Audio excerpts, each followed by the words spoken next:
Hi, good morning, remote learners. Today, for English, we're going to read two chapters.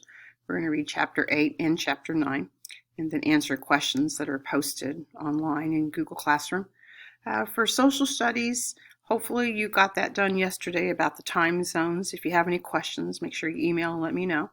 In English, also, we're going to get on IXL sometime today and do under language, we're going to do X1, which is about different types of sentences that you may remember from 4th and 5th grade. There's a declarative where you simply state something. I like the color purple. There's exclamatory where you're showing lots of emotion. It could be fear, it could be anger, it could be excitement. Like, are we going to get to go to Worlds of Fun today? Or, oh, you scared me. So showing emotion for that one.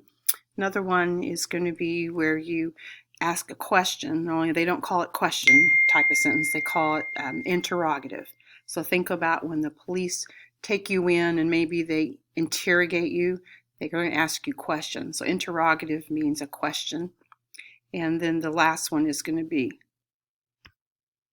okay, sorry, I had to sneeze. The last one is going to be where you command somebody to do something, and that's going to be called imperative. So imperative, when it's important, they might command you, like, look before you cross the street, or they might say, you need to clean up your room before you leave. Okay, that's a command, that's interrogative. For social studies, we're going to do a web quest on the different types of maps, and I haven't posted that yet in Google Classroom for social studies, but I will sometime during the day.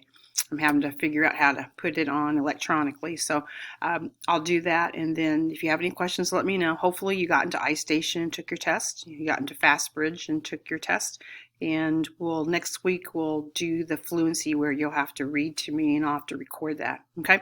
So again, if you have any questions, have a good Friday and let me know if you have any problems. Okay. All right. Bye.